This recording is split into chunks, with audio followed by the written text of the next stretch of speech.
बहुत सारे बच्चों के एग्जाम होंगे जो लगे हुए हैं रेलवे एनटीपीसी के, उनके माध्यम से हम लोग हर एक प्रश्नों को रखना चाहते हैं ताकि आगे आने वाली परीक्षा में आप सभी सफल हो सकें। ठीक है, तो चलिए हम लोग स्टार्ट करते हैं। बिल्कुल, निशी कह रही है कि हमें आनंद सर से पढ़ना है। आनंद सर से पढ़ाया जाएगा, बस हम बता रहे हैं कि कुछ दिन का इंतजार करिए। आपको जैसे ही सर वापस आएंगे क्लास वापस से कंटिन्यू हो जाएगी आनंद सर के द्वारा। क्लास कब से चलती है लाइव? अभी जस्ट स्टार्ट हुई है। पर डे ये क्लास 6 बजे से 8 बजे के बीच में चलाई जाती है। क्लास में नंबर ऑफ क्वेश्चंस कितने होते हैं हमें ये मायने नहीं रखना है, हमें कंटेंट क्या क्या मिलता है, क्या क्या चीजें हमें पता चलती हैं ये देखना है। चलिए स्टार्ट करते हैं सभी लोगों को। पहला क्वेश्चन आप सभी के सामने है, आज की इस डेट का पहला प्रश्न आप सभी के सामने है। ध्यान से देखिए, भारतीय मूल की अमेरिकी, पहली चीज तो ये आपको याद रखना पड़ता है कि किस मूल की निवासी हैं। कई बार ये एग्जाम में प्रश्न बनता है कि इस पर्सन का नाम दे देता है, उनको यह अवार्ड दिया गया, आपसे पूछता है ये किस मूल की निवासी है, तो आपको याद रखना होगा अमेरिकी। गीतांजलि राव को टाइम मैगजीन ने किड ऑफ द ईयर चुना है। किड ऑफ द ईयर मतलब उस वर्ष का एक स्टूडेंट जो है बच्चा घोषित किया है, एक यूनिक। किस लिए घोषित किया है ये अभी हम आपको बताएंगे। इनकी उम्र कितनी वर्ष है, फटाफट कमेंट करके बताएंगे। किसी को अगर जानकारी है तो आप देख लीजिए, जरूर से कमेंट करके बताइए। हम आपको बता दें कि ये अमेरिकी गीतांजलि जो राव हैं, इनको किड ऑफ द ईयर चुना गया है। और जो इनका उद्देश्य था कि टाइम मैगजीन की तरफ से दिया गया है, इनको प्रदूषण रोकने, इनको किस किस उद्देश्य से दिया गया है ये हम आपको बता रहे हैं। प्रदूषण रोकने सबसे पहला उद्देश्य था, इन्होंने कार्य किया किसके खिलाफ? प्रदूषण को रोकने के खिलाफ कार्य किया है। दूसरा कार्य इन्होंने किया है कि अफीम की लत छुड़ाने के लिए कई सारे कार्य किए हैं। अफीम की लत छुड़ाने के उद्देश्य से कई सारे कार्य किए हैं। और तीसरा जो कार्य किया है इन्होंने किया है साइबर बुलिंग। साइबर बुलिंग को रोकने के लिए इन्होंने कार्य किया है। ठीक, तो ये 3 उद्देश्य हैं जिनके लिए इन्होंने कार्य किया है। किसने? गीतांजलि राव ने। और ये अमेरिका मूल की निवासी हैं। इनकी वर्ष उम्र की बात की जाए तो इनकी उम्र कितनी है? इनकी उम्र हो जाएगा ऑप्शन सी, 15 वर्ष की है ये गीतांजलि राव 15 वर्ष की हैं, जिनको किड ऑफ द ईयर का अवार्ड दिया गया है। किसके द्वारा दिया गया है? टाइम मैगजीन के द्वारा। किसके द्वारा? टाइम मैगजीन के द्वारा यह अवार्ड दिया गया है। क्लियर है सभी लोग? सभी लोग क्लियर हैं? आगे बढ़ते हैं क्वेश्चन नंबर 2 की तरफ, और ध्यान से देख लीजिएगा। बहुत अच्छा क्वेश्चन है। कई बार ये प्रश्न बनते हैं एग्जाम में, और हर बार हम आपको आगे भी चल के कई सारे अवार्ड बताने वाले हैं जो पर्टिकुलर ईयर में किसी एक व्यक्ति को प्रोवाइड किया जाता है, और उसको प्रोवाइड करने वाली संस्थान का भी नाम आपको याद रखना होगा। अमेरिकी मूल की निवासी गीतांजलि राव, टाइम मैगजीन के द्वारा दिया गया किड ऑफ द ईयर। इनका उद्देश्य क्या क्या था? इन्होंने प्रदूषण रोकने के खिलाफ, अफीम की लत छुड़ाने के खिलाफ, और साथ ही साथ साइबर बुलिंग के लिए कार्य किया। इनकी उम्र कितनी है? 15 वर्ष। क्लियर? चलिए नेक्स्ट क्वेश्चन की तरफ देखते हैं, और नेक्स्ट क्वेश्चन आपके सभी के सामने है। Global teacher prize 2020, global teacher prize 2020 जीतने वाले रंजीत सिंह, व्यक्ति का नाम क्या है? रंजीत सिंह दिशाले, पहले भारतीय बन गए हैं। रंजीत सिंह दिशाले किस राज्य से संबंधित है? चलिए कमेंट करके बताएंगे आप सभी लोग। क्वेश्चन नंबर 2 के लिए क्या होगा सही जवाब? क्वेश्चन नंबर 2 के लिए सही जवाब क्या होगा बताएंगे कमेंट करके सभी लोग। महाराष्ट्र से संबंधित हैं गीतांजलि राव फ्रॉम यूएसए। बिल्कुल, अंजलि शर्मा बता रही हैं Geetanjali Rao from USA. Good morning, good morning सभी लोगों को। महाराष्ट्र, ओके, महाराष्ट्र से संबंधित है। Very good. क्वेश्चन नंबर 2 के लिए ऑप्शन ए आना शुरू हो गया है, यानी बहुत सारे लोगों को पता है कि ग्लोबल टीचर प्राइज पाने वाले रंजीत सिंह दिशाले किस राज्य से संबंधित है, तो आंसर आने शुरू हो गए हैं। आप लोग कह रहे हैं महाराष्ट्र। चलिए अभी आगे देखते हैं। पहले आप ये कमेंट करके बताएंगे कि इनको ग्लोबल टीचर प्राइज जो दिया गया है वो कौन सी संस्थान के द्वारा दिया गया है, या इनको प्राप्त करने के पीछे उद्देश्य क्या था, किस कारण से इन्हें ये प्राइज दिया गया। चलिए एक बार ये कमेंट करके बताइए सभी लोगों को गुड मॉर्निंग। 2 का सी आ रहा है, कुछ लोग सी भी कह रहे हैं। चलिए अभी देखते हैं महाराष्ट्र से संबंधित है या नहीं, अभी हम बताएंगे। चलिए रंजीत सिंह दिशाले, ठीक है। चलिए देखिए, इनको एक फाउंडेशन है जो कि यूनेस्को के द्वारा जो है किया जाता है। यूनेस्को के द्वारा इस फाउंडेशन का निर्माण किया गया है या गठन किया गया है कह सकते हैं। तो यूनेस्को द्वारा एक फाउंडेशन है जिसका नाम है वर्की फाउंडेशन। क्या नाम है? वर्की फाउंडेशन। इस संस्थान के द्वारा पहली चीज कि इनको अवार्ड प्रोवाइड किया गया। ये क्वेश्चन हमने आपसे अभी पूछा है क्योंकि हमने आपसे अभी कहा कि हर बार क्वेश्चन जरूरी नहीं है जैसा हो रखा गया। मैडम 2 बजे तक पैसे हमारे अकाउंट में नहीं आया तो कंपनी से मटेरियल नहीं निकलेगा। मामी साहब जल्दी करिए, अगर मटेरियल नहीं आया तो ऑर्डर हाथ से निकल जाएगा। भाभी साहब मुझे दे दो पैसे, अभी कराता हूँ जमा, अपने घोड़े पर सवार होकर जाऊंगा। जल्दी मामी साहब। लाओ पैसे दो, जल्दी करो जल्दी। जल्दी करो बहू। जल्दबाजी में सरला जी नहीं आती। वो अपने पैसे किसी और के हाथ क्यों दें जब उनका गूगल पे डायरेक्ट बैंक के साथ काम करके पैसे सही जगह पहुंचाता है। पैसे आपके अकाउंट में पहुंच गए, अब तू अपने घोड़े को लगाम लगा दे। जल्दी कर दे, जल्दबाजी नहीं। जब बैंक और गूगल पे की सिक्योरिटी हो साथ तो निश्चिंत होकर पेमेंट कीजिए अपने मोबाइल से। डाउनलोड गूगल पे।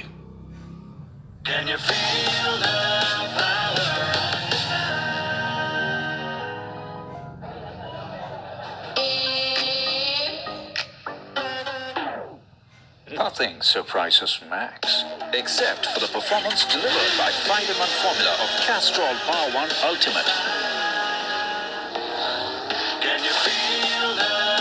Castrol Power One Ultimate, performance that surprises. गया हूबहू वैसा ही प्रश्न फंसे। क्वेश्चन को उसके पीछे उसके कंटेंट उसके रिलेटेड सारी चीजें पता होनी चाहिए। ग्लोबल टीचर प्राइज अवार्ड दिया जाता है जो कि 2020 में दिया गया रंजीत सिंह दिसाले को। किसके द्वारा दिया गया? तो यूनेस्को द्वारा स्थापित एक वर्की फाउंडेशन है, इसके द्वारा किया गया है। और इस पुरस्कार में जो इस अवार्ड दिया गया है, इस अवार्ड में कितनी राशि दी जाती है? तो हर साल इस अवार्ड को एक व्यक्ति को दिया जाता है जिसे 7 करोड़ रुपए प्रदान किए जाते हैं। 7 करोड़ रुपए प्रदान किए जाते हैं। अभी आपने देखा होगा बहुत सारे सोशल नेटवर्किंग वेबसाइट पे अचानक से एक आदमी की फोटो आ गई है जो कि 7 करोड़ की राशि सुनते ही बहुत ज्यादा शॉक में फेस बनाया हुआ है और वही रियल रंजीत सिंह दिसाले हैं। उन्हीं को ये अवार्ड दिया गया है। ये महाराष्ट्र के एक गांव से संबंधित है। अगर बात करें गांव की तो गांव का नाम है परिटवारी गांव। सोलापुर जिला है, महाराष्ट्र के एक जिला है, सोलापुर जिला है। और इनमें अगर गांव के नाम की बात करें तो परिटवाड़ी गांव नाम के ये है कौन? रंजीत सिंह दिसाले। ठीक, कहां से संबंधित है? महाराष्ट्र के सोलापुर गांव के परिटवाड़ी गांव से। ठीक है, प्राइमरी स्कूल में टीचर है और इन्होंने अपनी जो कहा जाता है ना कि प्राइमरी स्कूल में पढ़ने लिखने के लिए अपनी क्षेत्रीय भाषा से अगर पढ़ाई शुरुआत की जाए तो ज्यादा बेहतर होगा। तो इन्होंने कन्नड़ भाषा को अनुवाद किया है और अपनी सारी पुस्तकों जो प्राइमरी स्कूल से संबंधित जो पुस्तकें होती हैं उनको रीजनल लैंग्वेज में कन्नड़ भाषा में ट्रांसलेट किया है, इसीलिए इनको यह अवार्ड दिया गया है। क्लियर है? सभी लोग बताएंगे कंफर्म हो गया है? ठीक है, चलिए बिल्कुल। पंकज मौर्य कमेंट शो हो रहा है आप सभी का। सभी लोगों को गुड मॉर्निंग। चलिए एक बार आप सभी लोग सुबह सुबह आते हैं। बिल्कुल यूनेस्को के द्वारा दिया जाता है। रंजीत सिंह दिवाले, सीवी यादव बिल्कुल सही बता रहे हैं। 7.5 करोड़ की राशि दी जाती है। ठीक है, चलिए वेरी गुड। चलिए ठीक, आंसर हो जाएगा यहाँ पर क्वेश्चन नंबर 2 के लिए option A is the correct answer. Option number A is the correct answer. चलिए सभी लोग अपना भी कमेंट, सुबह सुबह आ जाते हो अपना भी कमेंट करने लगते हो, आपस में डिस्कशन होने लगता है। अरे भाई सुबह सुबह उठे हो, तपस्या किए हो, अगर नहीं करते, ये पढ़ाई ना करनी होती तो आराम से सोते, आप भी सोते, हम लोग भी सोते, लेकिन हम लोग अगर तपस्या कर रहे हैं तो आपके लिए, और अगर आप तपस्या कर रहे हो तो मेहनत से पढ़ो, नोट्स बनाओ, बिल्कुल इन चीजों को प्रॉपर लिखो। अगर नहीं लिखोगे तो आगे ये सब जरूरी नहीं है कि आपको पूरा साल भर याद रहे। अगर नोट्स बनाए रहोगे तो कोई भी परीक्षा जो साल के अंत में होनी हो या अगले वर्ष होनी हो, कुछ भी परीक्षा हो, आपको तुरंत याद आ जाएगा अगर आप एक बार रिवाइज कर लोगे। ठीक है, तो सभी लोगों को वेरी वेरी गुड मॉर्निंग। आनंद सर क्लास लेंगे। आज अचानक से एक बार एक सरप्राइज आ गया आप सभी के सामने कि संडे बीता और सोमवार को सर बदल गए, मैम हो गई। तो ये सरप्राइज बिल्कुल कुछ दिन के लिए है। आप लोग एकदम निश्चिंत रहें, आपकी क्लास कंटिन्यू रहनी चाहिए, इसलिए हम लोग यहाँ पर उपस्थित हैं। कुछ दिन बाद जब आनंद सर वापस आ जाएंगे छुट्टी से तो हम लोग तुरंत उनकी क्लास उन्हीं को दे देंगे ताकि आप लोग उनके साथ ही पढ़ें। लेकिन ऐसा नहीं करना है कि आनंद सर नहीं है तो हम उतने दिन क्लास नहीं लेंगे, तो हम अचानक से बीच बीच में आनंद सर को भी बुलाते रहेंगे तो आप लोगों का नुकसान हो जाएगा। ठीक है, चलिए कोई बात नहीं, सभी लोग एकदम निश्चिंत रहें, आपकी क्लास कंटिन्यू होगी बाय आनंद सर। हम लोग उनको बुलाएंगे जल्दी ही। क्वेश्चन नंबर 3 के पास चलते हैं। क्वेश्चन नंबर 3, चलिए देखिए ध्यान से। उपराष्ट्रपति श्री एम वेंकैया नायडू ने हाल ही में किस स्वर्गीय प्रधानमंत्री को श्रद्धांजलि देते हुए एक स्मारिका डाक टिकट जारी किया है? उपराष्ट्रपति कौन है? आप सभी जानते हैं, श्री एम वेंकैया नायडू। बहुत ही इजी क्वेश्चन है, लेकिन अगर एग्जाम में प्रश्न बन जाता है कि उपराष्ट्रपति कौन है और नाम दे देगा आपको, राम नाईक है और वेंकैया नायडू है, या आपसे कह देगा रामनाथ कोविंद है, तो बहुत सारे लोग सोचते हैं कि रामनाथ कोविंद ही उपराष्ट्रपति हैं, क्योंकि उपराष्ट्रपति एक ऐसा पद है जनरली हम लोग इनको यूज नहीं करते हैं। हमने इनको सिर्फ और सिर्फ कहाँ पे देखा है? राज्यसभा में। तो ऐसा वर्ड, ऐसा पर्सन जिनको हम लोग ज्यादा नहीं देखते हैं, वो एग्जाम में गलत होने की संभावना बन जाती है। बहुत सारे स्टूडेंट जुड़े हुए हैं, बहुत सारे लोगों को नहीं भी पता होगा, तो क्वेश्चन से पॉइंट निकालने का प्रयास करते हैं। सबसे पहला प्रश्न बनता है उपराष्ट्रपति कौन है, तो आंसर हो जाएगा श्री एम वेंकैया नायडू। इन्होंने हाल में एक स्वर्गीय प्रधानमंत्री को श्रद्धांजलि देते हुए उनके नाम से एक डाक टिकट जारी किया है। वह कौन से प्रधानमंत्री हैं, कमेंट करेंगे। चलिए कौन से प्रधानमंत्री हैं, कमेंट करेंगे। आ रहा है श्री I.K. गुजराल। चलिए देखते हैं, अभी सब लोग कमेंट कर लीजिए। अटल बिहारी वाजपेयी, साधना कह रही हैं अटल बिहारी वाजपेयी। ठीक है, और बताइए, और सभी लोग कमेंट करके बताइए।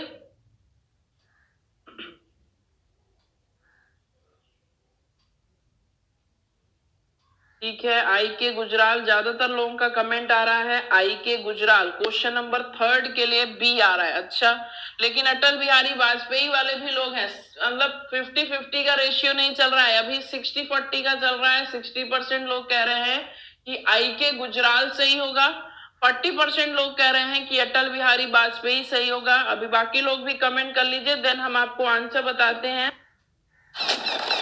राजू भैया छुट्टी पे हैं, ये मैं कर लेता हूँ और मैं ड्रीम 11 पे टीम बना लेता हूँ। India versus Australia, dream 11, make your team now. Ishita कह रही हैं I.K.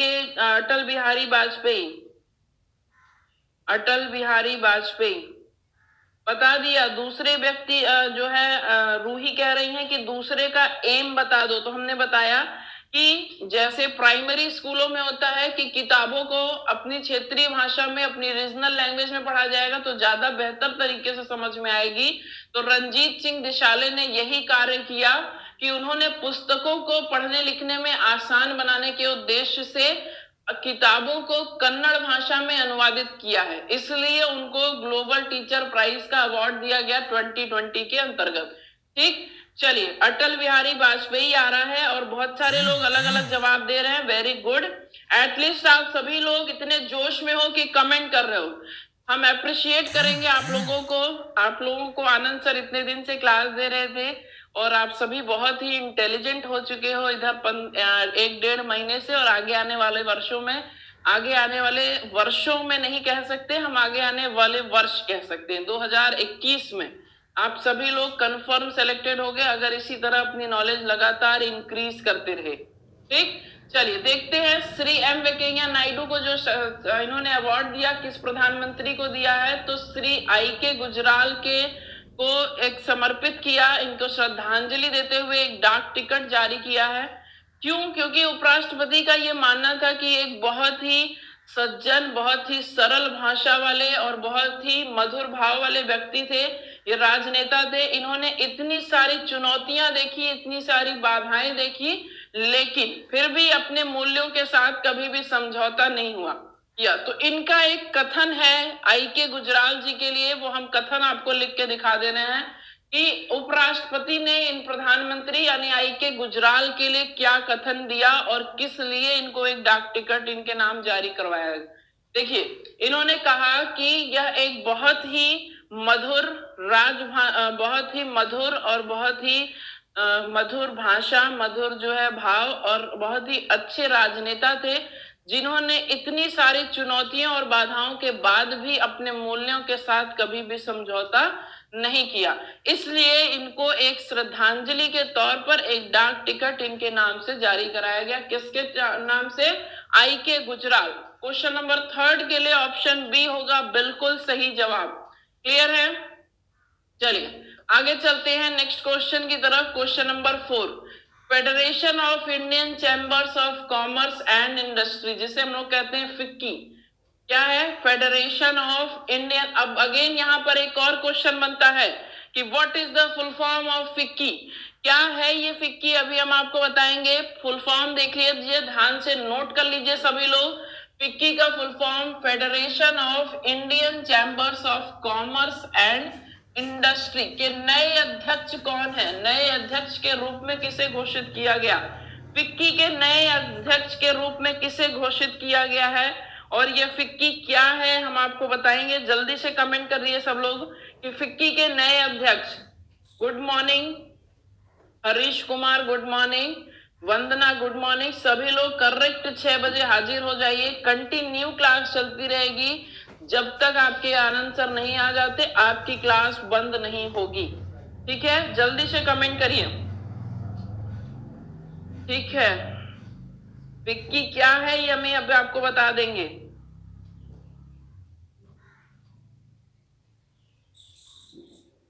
ठीक है, 4th का ए आ रहा है एंड बी भी आ रहा है। अरविंद अरोड़ा, उदय शंकर, अरविंद अरोड़ा और उदय शंकर। अच्छा, ये बात हमने देखी है कि आप में से जितने लोगों हर एक क्वेश्चन में 2 आंसर में कंफ्यूजन बनी हुई है। आपको किसी भी क्वेश्चन में आप 3-4 ऑप्शंस में वेरिफिकेशन नहीं दे रहे हो, वेरी नहीं कर रहे हो आप लोग। कोई ए कह रहा है तो कोई बी, बस 2 ऑप्शन में कंफ्यूजन है।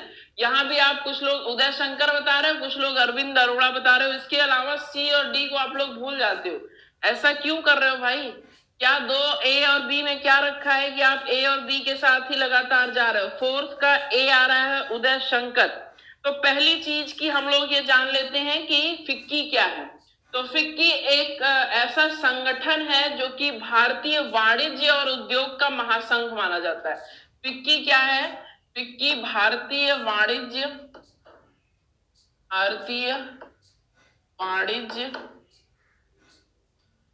व उद्योग महासंघ का एक संगठन है। ठीक, कॉमर्शियल और इंडस्ट्रियल जो डिपार्टमेंट है, कॉमर्शियल एंड इंडस्ट्रियल जो एक यूनियन है, उसके द्वारा एस्टेब्लिश किया गया एक संगठन है जिसका नाम है फिक्की। अब बात आती है कि इस संगठन का निर्माण कब हुआ? तो सन 1927 में, जब हमारे महात्मा गांधी जी हाजिर थे, उपस्थित थे, तो 1927 में महात्मा गांधी की सलाह पर एक व्यक्ति है जिनका नाम है घनश्याम दास बिड़ला। घनश्याम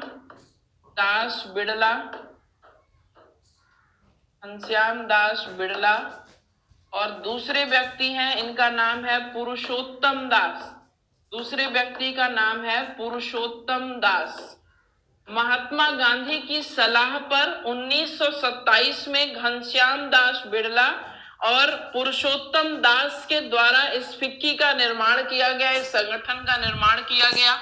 इस संगठन को किसके द्वारा गठित किया जाता है? तो भारतीय वाणिज्य व उद्योग महासंघ के द्वारा गठित किया जाता है। बात आती है कि फिक्की के जो है अध्यक्ष कौन है, फिक्की के अध्यक्ष कौन है? तो वर्तमान अध्यक्ष हैं संगीता रेड्डी। कौन है वर्तमान अध्यक्ष? संगीता रेड्डी।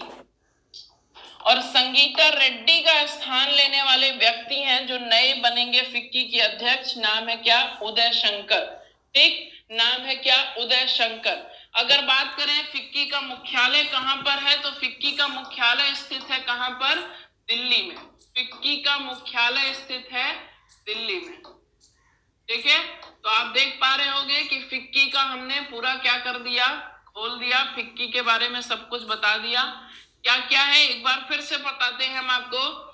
सबसे पहली चीज की फिक्की का फुल फॉर्म आपके क्वेश्चन में दिया हुआ है, federation of Indian chambers and commerce and industry. ठीक, ये है फिक्की का फुल फॉर्म। बात आती है कि फिक्की का संगठन जो है, इसका निर्माण किस संघ के द्वारा किया जाता है? तो भारतीय वाणिज्य व उद्योग महासंघ के द्वारा फिक्की का गठन किया जाता है। फिक्की का मुख्यालय कहां पर है? तो नई दिल्ली में स्थित है।